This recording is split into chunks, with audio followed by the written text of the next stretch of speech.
If you want to become a member of the Dark Knight Pirates, all you gotta do is put Slick Vic into the YouTube search bar right there. Click my handsome face and press subscribe wherever you see it. Now, without further ado, click that notification bell so y'all don't miss a single video. Now, let's get into today's video, shall we? Alright. Why am I so dark? Whoa, whoa, whoa. Why am I so dark? Yo, why am I so dark? Why am I so dark? I thought I changed. Wait, hold on. Okay, blinding. There we go. Got it too. There we go. Oh no, stay back. Okay. So, hey guys, welcome to the first episode of our podcast. Today we. Oh shoot! Oh no! What did you do? What did I do? Why is your face so small now? Like, why is it? Try just clicking me. Oh no! Now it's one of those weird things. Uh-oh. What did you do? I don't know. Now you're so small. You're at the bottom. You're at the. Yeah, now you're at the very bottom. I don't. Am I at the bottom of your screen? Like, is your screen big? Like, is your face big, and then my face is down here at the bottom, or are we still side by side? I had to click your face in order for you to get big. You were side by side. Well, now you're just a big face. How do I? Okay, Oh, there we go. There we go. Now we're on top of yeah, each other. equal. Equals. Finally. Yes, finally. There we go. Okay. So today, guys, we're just gonna be um watching and reacting to videos that we see on YouTube.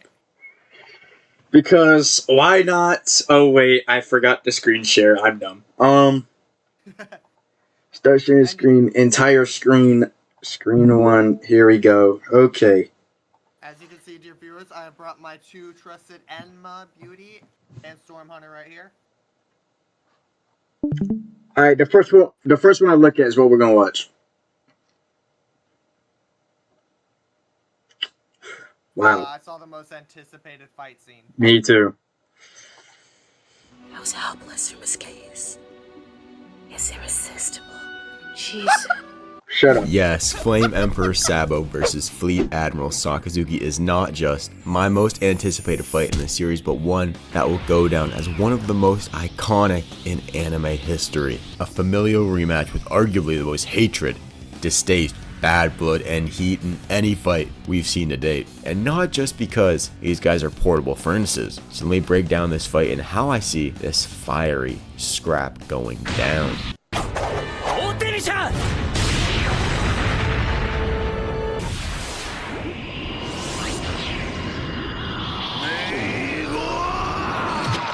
Now, one thing with our main cast, the Straw Hats, that I personally find a very small issue with is that there's never really any real hatred, real beef between our characters. I mean, Luffy doesn't remember goddamn anybody. Bro, Luffy, you literally saved Robin and declared war on the government against this dude, and all we get is a pigeon guy?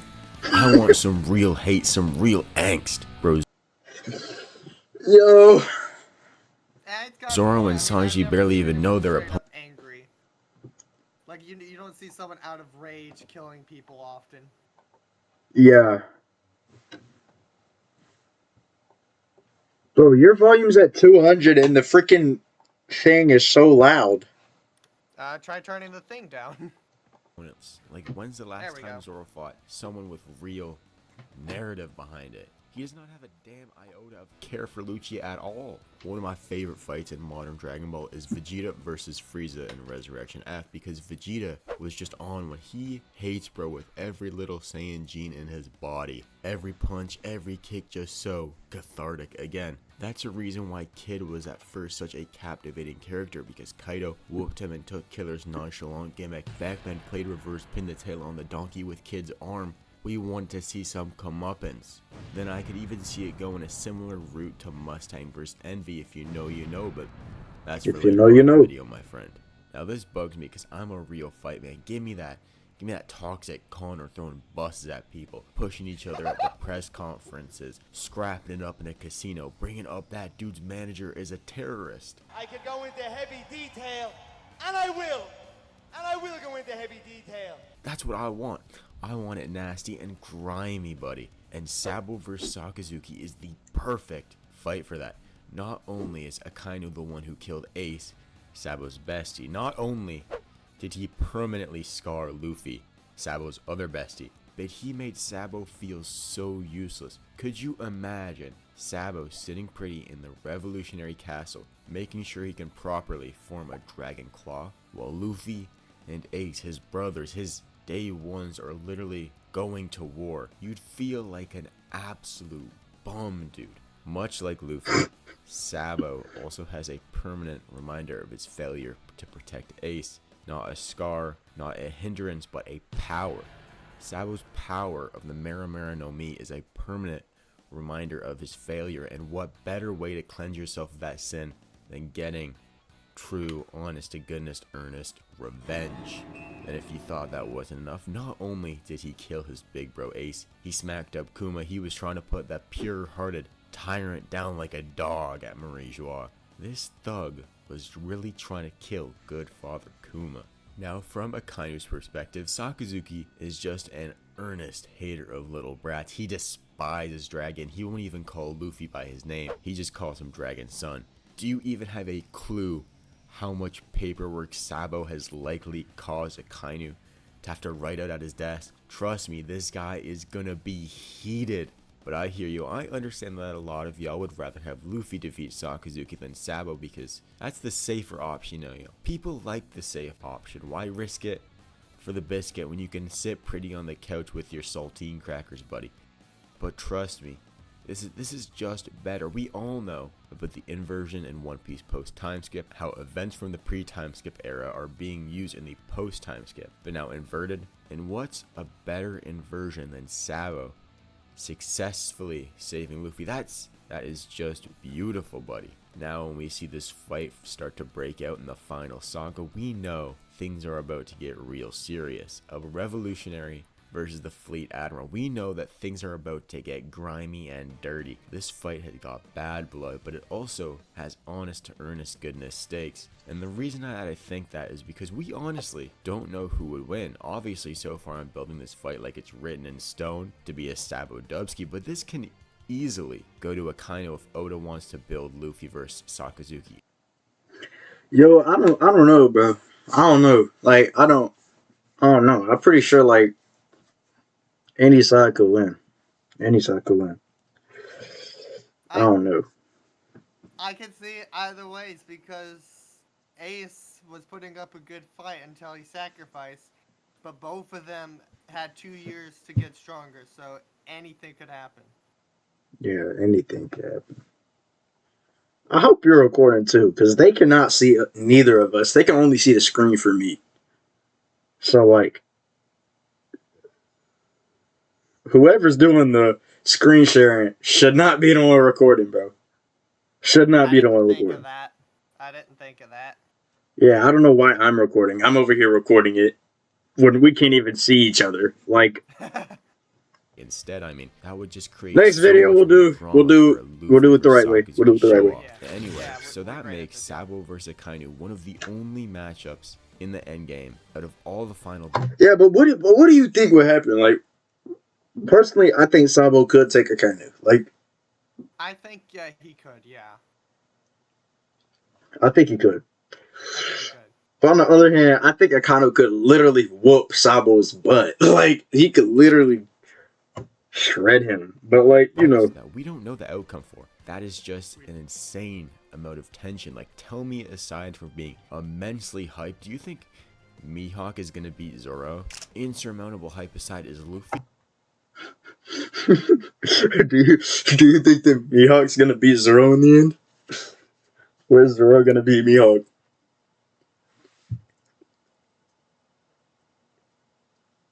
I want to say Zoro wins, but considering that one scene where he has to cut the sun, basically, I don't know.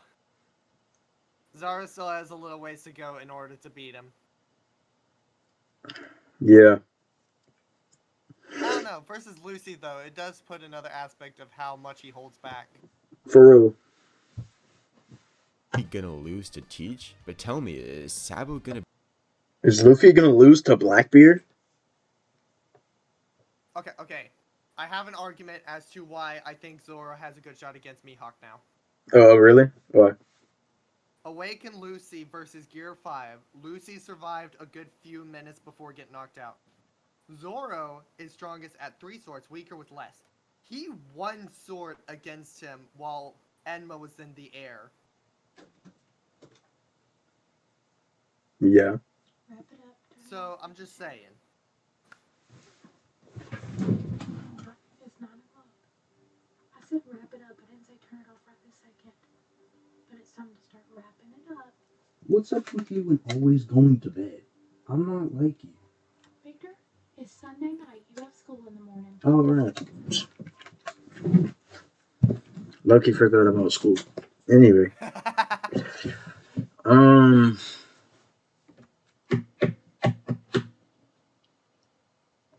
Yeah. Akainu? Well, I can't guarantee that. Then if you do want to frame it as an Akainu, when you can eat... What is that hair? Build the entirety of the Bro final has war hair? around it. I didn't even And know that. I didn't know bro had hair.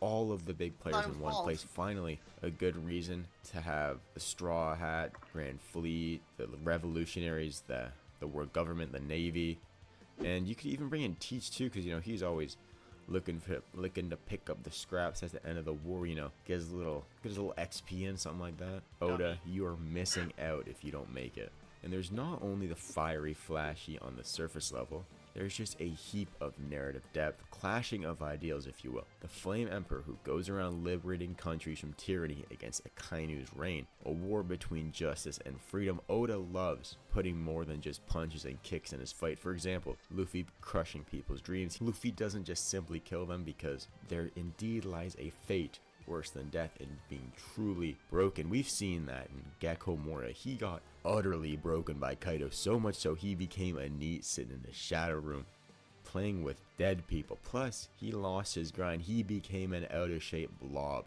Now let me ask you, who would you have more respect for? A Moria who died in battle giving Kaido the toughest fight of his younger years, or the one we see in our story? Exactly. So Sabo versus Akainu is gonna have deeper meaning, more than just revenge, but a true clash of ideals. The people's head of the revolutionary versus the figurehead of the Marines. For all intents and purposes, to the layman of the One Piece world, this is the biggest fight possible. Because I'll be honest, in the One Piece world, your average man does not give a damn about the Gorosager dragon. This is just a true war in one battle. This is the revolutionaries versus the Navy. And both these guys are in the Oda hype panel. That's some crazy glaze, my friend. I don't see any other number two here. Zoro ain't here.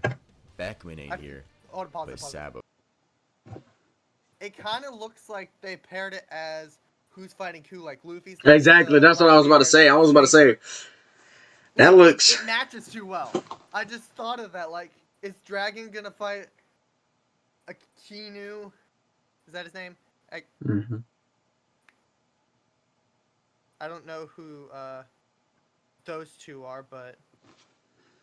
Wait, why isn't Zoro and Mihawk on this? Are they not fighting yet? Are we waiting on that still? I'm pretty sure Dragon and Kizaru are gonna fight each other. Kizaru, that's the name. That's not Kizaru. What am I talking about? This is Aokiji and Dragon. Okay.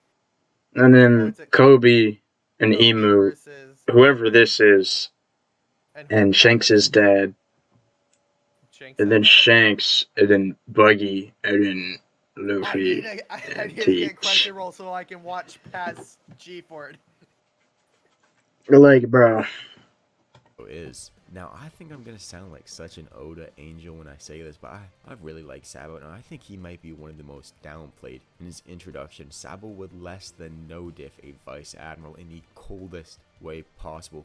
First, he destroys his sword, leaving the mast man weaponless, aura gone, balls gone, you got no nuts, this man is testyless. Then he hits him with the coldest line possible. A mere human skull will be as easy to crush as an egg. Bro, when I was reading this like 5 years ago, I literally ran around the house, hit the bag a few times. This line was so nasty. This gave me so much hype. It gives you that feeling of jumping in the pool after the hot tub. Chills. That's not it from his run of badass.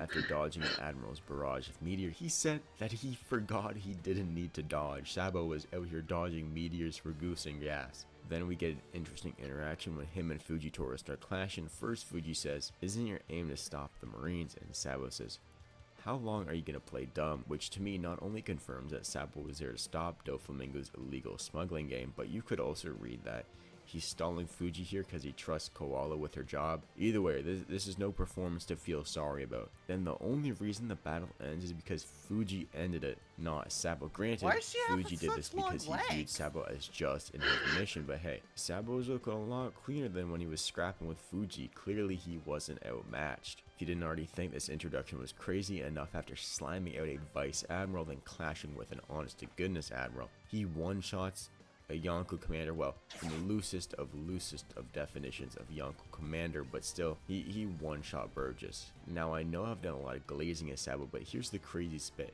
He and Rox Dizabek are the only ones who stepped up to Imu. I'm hyperbolizing it, but still, surviving an Imu...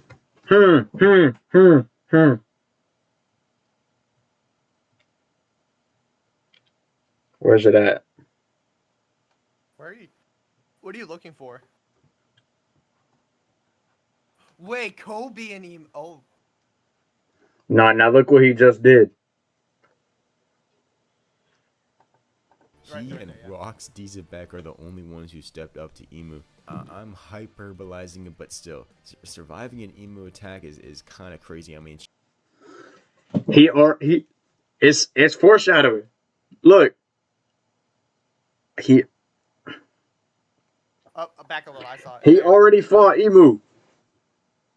It's going in order. Then it's going to be... No, wait. That's wrong. Shanks fought Emu already. No, not Shanks. Sabo. I thought it was Kobe. I'm blind. Look. They got the same eyes. I just noticed that. They do have similar eyes. Maybe it's the way that it's angled, bro. Because, like, look. This one's angled this way. And this one's also angled the same way. So maybe instead of it being, like, beside each other, it's the way they angle. Well, that would mean, That means Kobe gonna have to fight Akainu instead. Yeah, that makes sense, because he doesn't like Akainu's way of justice.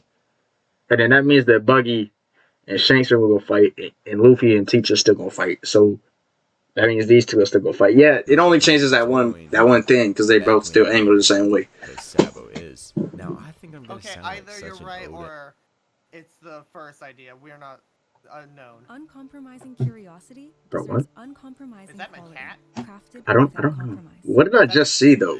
No, go back. Running late? With Braun, you can still look.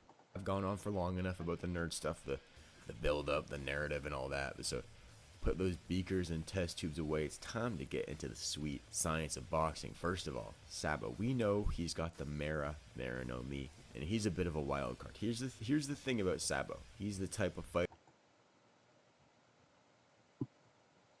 fighter. Before we get into this part, you better subscribe, buddy. I'm close to 1,000 big ones, and I'm fiending that like Nami fiends money. So help a brother out. Now this panel. Oh wait, really?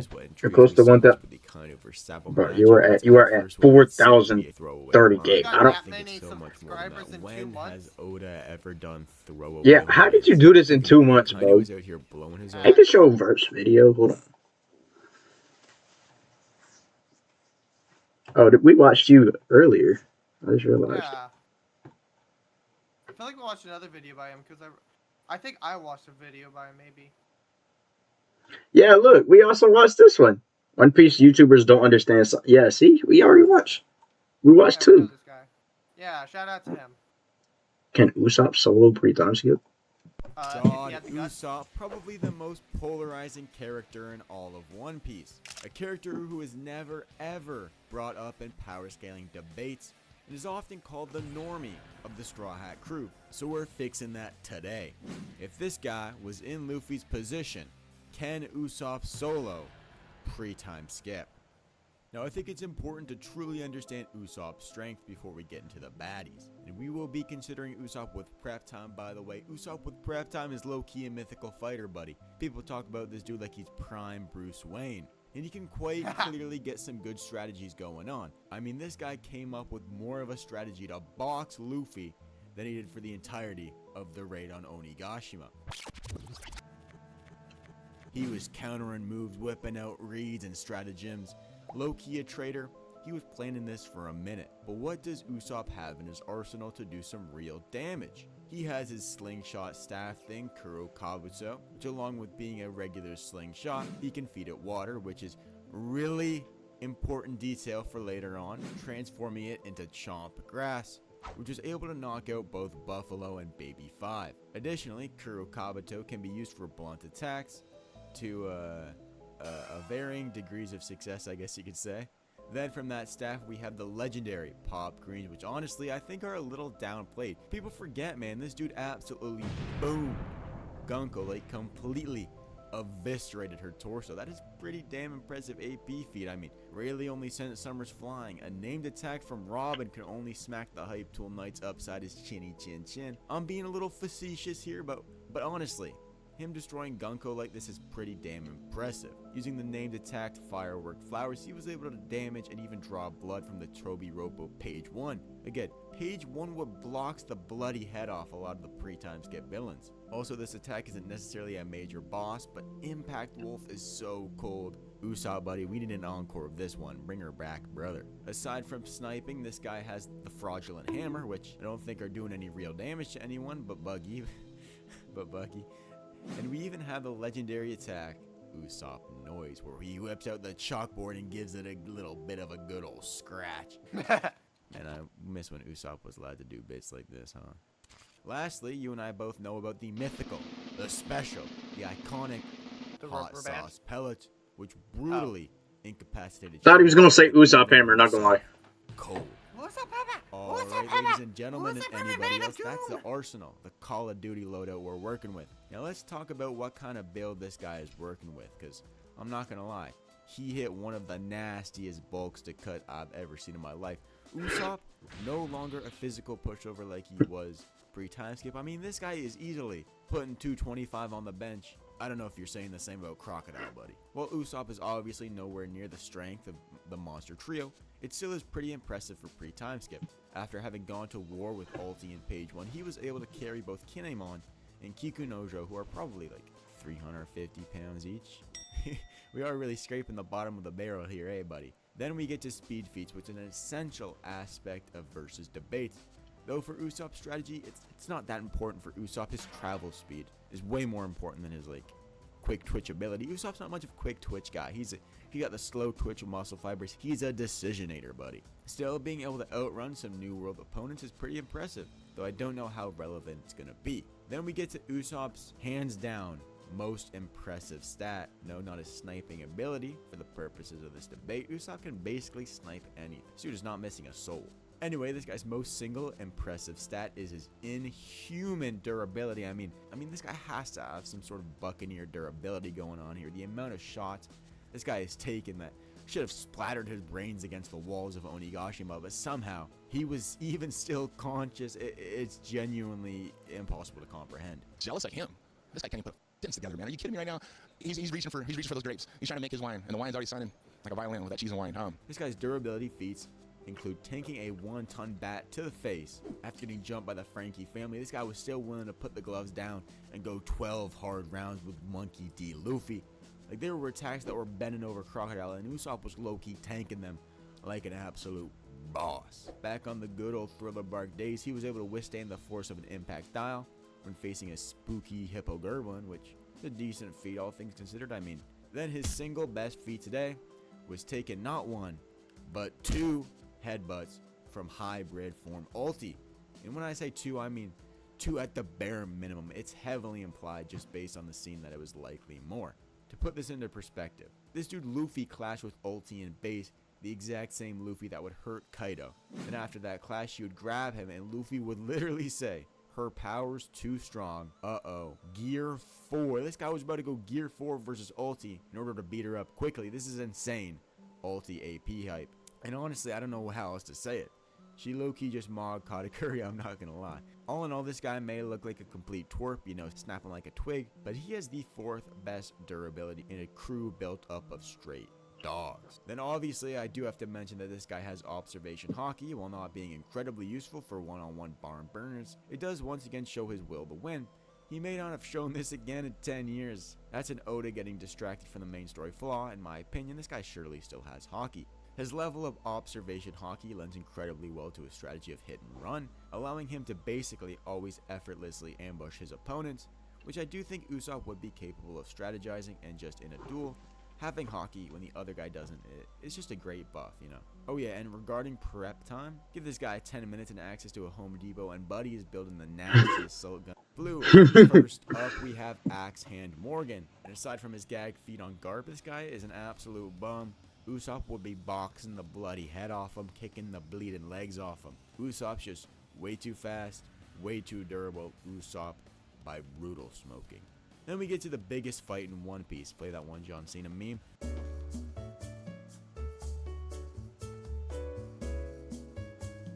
Buggy D Clown versus God D. Usopp, truly the Goku versus Vegeta, the Gojo versus Sukuna of One Piece. Two absolute powerhouses in their primes, no holds bar. But if we are looking at this objectively, Usopp is smacking Buggy on his grounded toes with his 1-ton hammer and convincing him it weighs the same as Zunisha. This time in the story, Usopp no diff. After going to all-out war with pre-time skip Buggy, we have Captain Kuro. This guy is obviously getting full-on revenge for Kai.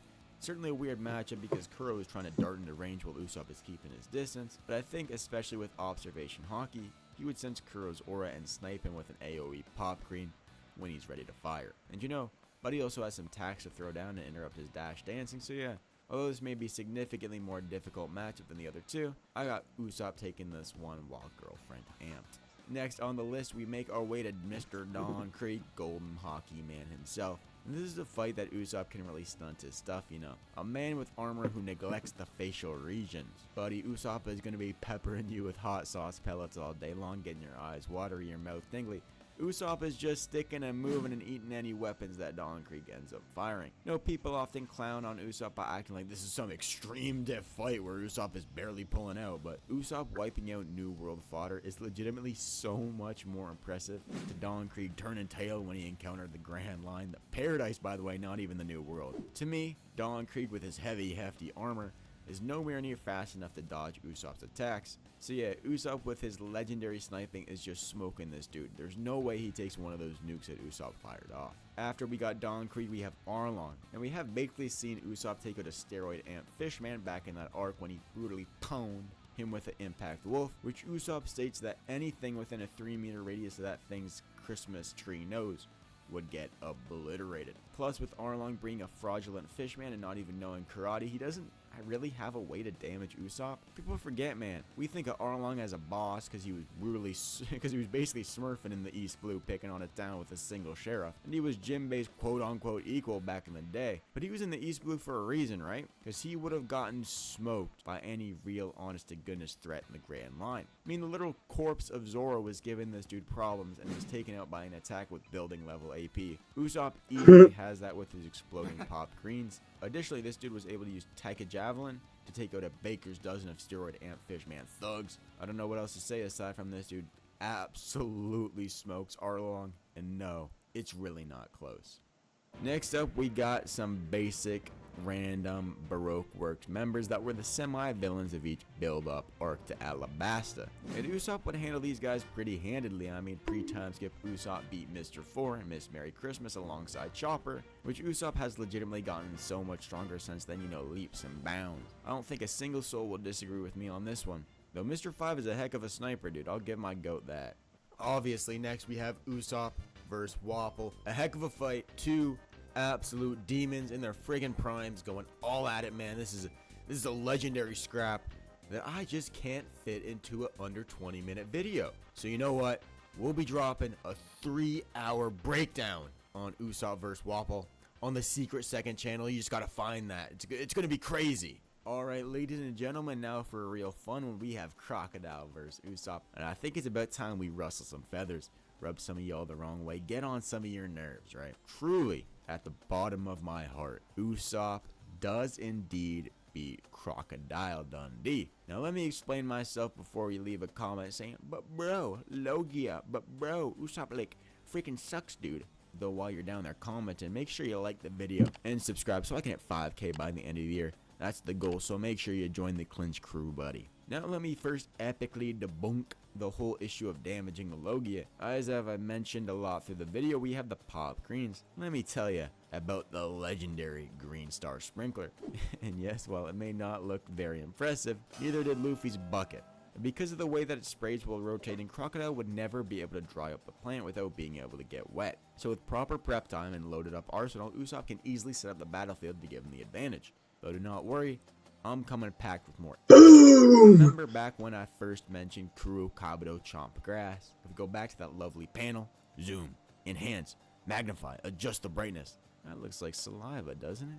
Big, goopy, and droopy saliva. That would more than certainly be enough to damage Crocodile. I really don't see a discernible difference between that and Luffy's blood, except that this could even be used as a projectile. Meaning that as long as Mr. Chompgrass has a sufficient supply of water, which we already addressed, we can start seeing this dude do some real damage. Even alone with all the water around the area, blunt attacks like Wolf Impact, Planetus Shuriken, and especially Green Star, which lays mines down, essentially making this map impossible to maneuver. This would be a nightmare for a Crocodile, being fearful of the Blitz because of the Wolf Impact, but not being able to sit at range because of the grenades, or just the passive water buildup that would leave him more vulnerable to further attacks. Then I will address the argument that Crocodile could just be able to blitz Usopp before he could even set this all up. Obviously, Usopp has the runaway ability, but would he be fast enough to pull off a hit and run like a newbie driver? The answer, 100%. Take a gander at...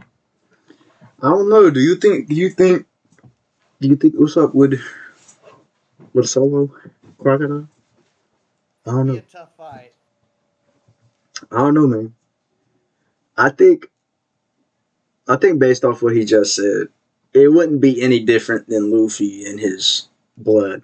It wouldn't be any different. So I'm pretty sure. Prep time, Usopp would win. No prep time, I think Crocodile have the advantage. Yield panel right here. Usopp with a smoke screen that he could very well create was able to catch ulti off guard, which is insanely impressive. Plus in a smoke screen he has the advantage because of his observation hockey abilities. Then if we just look at how an injured Usopp was able to deal with a stronger Luffy than the one that beat Crocodile, like aside from just basing your takes off of the name value, Usopp just has the skill set to beat him. Obviously, if Usopp put down the sniper and did the man dance with Crocodile, you know, throw some hooks in the pocket, yeah man, you got me. Usopp loses that bout. Whoa, buddy. But with proper strategy, implementing his game plan, you know, making Crocodile fight the way that benefits Usopp, he gets a hard-fought, honest-to-goodness, earnest win. And yes, obviously current Crocodile wins. I'm not arguing that. Current Usopp is beating Alabasta Crocodile, and I will stand on that. So yeah, man, I'll even double down, dude. Usopp is just so crafty, so tricky, man. This guy will find a way, you know what I'm saying? This guy has punched above his pay grade for nearly 3 decades now and still comes out on top. So I'm just saying, man, Usopp does indeed beat Crocodile Dundee. Next. All right. Well, that's pretty much everybody. Hold on. And now, Hockey up is really. And then let me quote, bro. Usopp has rubber bands, bro. Look at this epic rubber bands. This is where. okay. There it is. Yeah, that's all we need. Yep. That's all we need. Rubber band. He's cooked. Rubber band's all it took. Rubber band's all it takes. The rubber band's all it take. Alright, well, if y'all want to see more podcasts and epic stuff like this, comment down below and we'll just give you more of them. But we'll see you next time. And, yeah. Stays lit. Peace out. Tight. You want to say anything before we go? Remember, kids, Look both ways before crossing, you cross the road safely. Look one way before crossing, 50% chance to meet Jesus. You look no ways, well, have fun in heaven. Yep. There we go. All right. We'll see y'all later.